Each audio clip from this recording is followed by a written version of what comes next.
Turma do Propósito, muito boa noite, meu querido irmão. Como você está? Espero que esteja bem.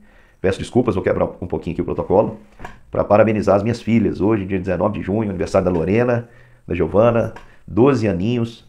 Deus abençoe ricamente a vida de vocês, minhas filhas. Seu pai, sua mãe amam muito vocês e desejam de todo o coração que vocês sirvam ao Senhor por toda a vida. Deus tem um grande propósito na vida de vocês, podem ter certeza disso. Seja bem-vindo ao nosso grupo, você que ingressou agora.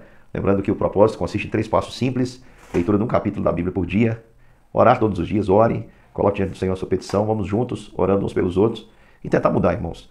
Tudo aquilo que nós percebemos que nos machuca quem nós amamos, devemos despojar das nossas vidas, devemos deitar fora, tentar mudar. Então vamos lá, Deuteronômio capítulo 18, sem demora. No capítulo 18 nós vamos ver uma menção clara sobre Cristo. Aqui vai tratar sobre os sacerdotes e os levitas. Vamos lembrar que os sacerdotes pertenciam aos levitas. Os filhos de Levi eram Gerson, Merari e Coate. Geraram 3 famílias, os coatitas, meraritas e os gersonitas. Os coatitas, dentro da tribo dos coatitas, da família dos coatitas, havia aí a descendência de Arão, que ocupava o sacerdócio com exclusividade. Os demais trabalhavam em coisas relacionadas ao templo. O versículo 1 diz que eles não têm herança material. E o versículo 2 diz que a herança deles é o Senhor.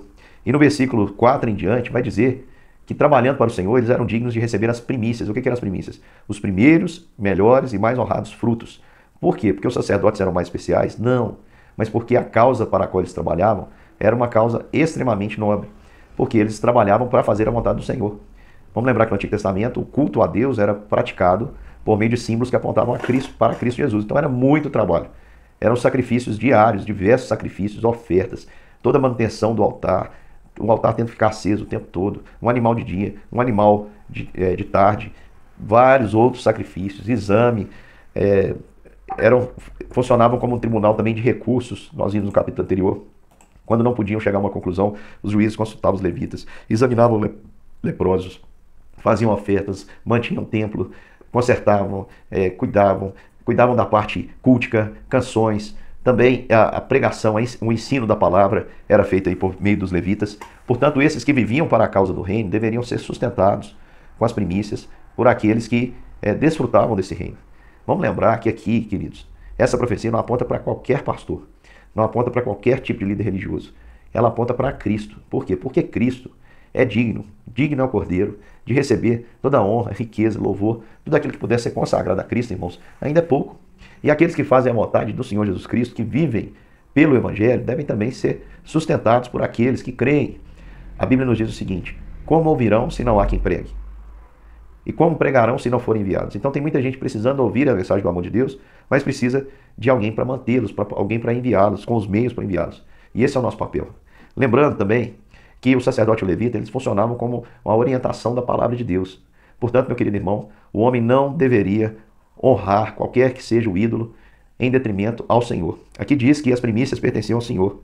Então o Senhor, ele alerta no versículo 9, quando entrares na terra do Senhor teu Deus te der, não aprenderás as abominações. Quais abominações? Aquelas nações passavam no fogo seus filhos, filhas, procuravam adivinhadores, agoureiros, prognosticador, feiticeiros, necromantes, etc. E vamos lembrar que tudo aquilo que não provém de Deus, vem do diabo, é por meio de barganha, é por meio de troca. E Cristo, apesar de nos oferecer tudo de graça, o supremo sacerdote que se sacrifica por nós, o diabo é o contrário. O diabo é aquele que cobra caro, cobra muito mais que a primícia. Então o que Deus está dizendo aqui nesse texto para nós é o seguinte: olha, os sacerdotes, os levitas, devem receber o ministério, aquele que trabalha pelo ministério da palavra, aquele que exerce esse zelo pela palavra, ele deve ser honrado, e não aqueles que são apostas mentirosas, soluções mirabolantes que o diabo oferece, que levavam os homens a sacrificar os próprios filhos. Os irmãos viram aí que no início eu agradeci pela vida das minhas filhas, porque são as coisas mais preciosas. Eu morreria por elas, mas não daria elas para morrer por ninguém. E aqueles homens, tamanha era a sua ganância, tamanha era a sua cegueira, ofereciam seus filhos, o melhor que tinham, a herança do Senhor, a deuses, a prognosticadores, a feiticeiros, a necromantes. Ou seja, quem é digno de receber as primícias, o melhor, é o Cordeiro de Deus chamado Jesus Cristo. E aqui diz que os homens de Deus não precisariam disso. No versículo 12, nós vemos o seguinte: pois todo aquele que faz tal coisa é abominação ao Senhor, e por essas abominações o Senhor teu Deus o lança fora de ti. Então o Senhor está dizendo: se vocês tiverem o mesmo comportamento, vocês vão ter o mesmo fim. A mesma semente produz o mesmo fruto. Portanto, o homem não deveria buscar honrar aquilo que o Senhor desaprova, os agouros, as feitiçarias, necromancia, consulta aos mortos, sacrifício de filhos, nada disso. Digno é o Senhor de receber as primícias. Por quê? Porque o sacerdócio aqui, ele aponta, irmãos, não é para o pastor, não é para qualquer líder religioso. O sacerdócio aqui, que é digno de receber a primícia, os levitas, eles apontam para Cristo e para a sua causa. Cristo é digno. E aqueles que vivem pela causa de Cristo também são dignos de serem sustentados enquanto servem esta causa, porque o Senhor é a herança deles e o objetivo das suas vidas. Por isso, meu querido irmão, diz o texto aqui que o Senhor levantaria um profeta, e esse profeta, é claro que está apontando aqui para Jesus. No versículo 16 diz: conforme tudo que pediste ao Senhor teu Deus em Horebe, no dia da Assembleia, não ouvirei mais a voz do Senhor teu Deus, nem haverei em grande fogo para que não morra. Ou seja, Deus agora não apareceria em fogo, mas é uma profecia que aponta porque Jesus desceria, se tornaria homem como nós, e veríamos sua glória, glória como do unigênito do Pai. E no versículo 18 diz: eis que suscitarei um profeta no meio de seus irmãos, como tu, e porei as minhas palavras na sua boca, e ele falará tudo o que eu ordenar, e aquele que não ouvir a palavra, o Senhor iria requerer dele, ou seja, estaria se colocando em oposição ao próprio Deus. E o Senhor aqui faz o teste. Ele fala a partir do versículo 20 ao 22 qual seria o teste do profeta. É muito simples. Se o profeta falou e se cumpriu, é da parte do Senhor. Se o profeta falou e não se cumpriu, o povo não deveria temê-lo, porque ele não fala da parte do Senhor. Por quê? Preste atenção, irmãos, que o texto começa falando do serviço do sacerdócio, do sacerdócio, da herança deles. Eles não têm herança, mesmo assim são dignos de receber as primícias, assim como Jesus. Qual foi a posse de Jesus? Nada. Mas Jesus é digno de receber as primícias de todos nós, sim, da nossa força, da nossa energia, da nossa capacidade, da nossa inteligência. Digno é o Cordeiro de receber os nossos bens. Tudo é para o Cordeiro, tudo deve ser para o Cordeiro, ele é digno. Qual herança material ele tem? Nenhuma. A herança de Cristo foi o Senhor.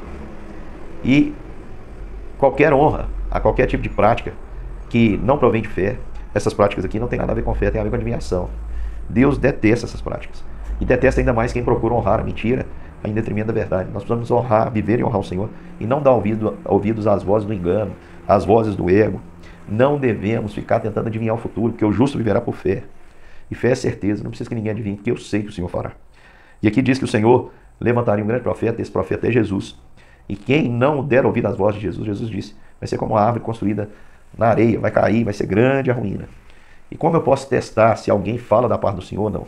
Da mesma forma que você pode testar aí Jesus, tudo que Jesus falou se cumpriu, todas as suas palavras têm se cumprido, porque ele é fiel para cumprir todas as coisas. E a palavra que não cumpriu, o profeta disse, e a palavra não se cumpriu, a sentença que aqui diz é que aquele profeta seria desmoralizado e não teria honra, o povo não deveria temê-lo e esse profeta deveria ser morto porque está induzindo o povo ao erro. Meu querido irmão, que nós todos aqui possamos dar ouvido ao verdadeiro profeta que o Senhor levantou, que falou da parte de Deus, que nos trouxe tudo que nós precisamos saber, toda a verdade vinda da parte de Deus. Que Deus nos abençoe, que nós possamos ter Jesus como aquele digno de receber as primícias, tudo que nós tivermos de melhor, que nós possamos consagrar ao Senhor em totalidade, porque o Senhor Jesus é a nossa verdadeira herança, é a nossa porção, é o amado das nossas almas. Meu querido irmão, já falei demais, um grande beijo e até amanhã.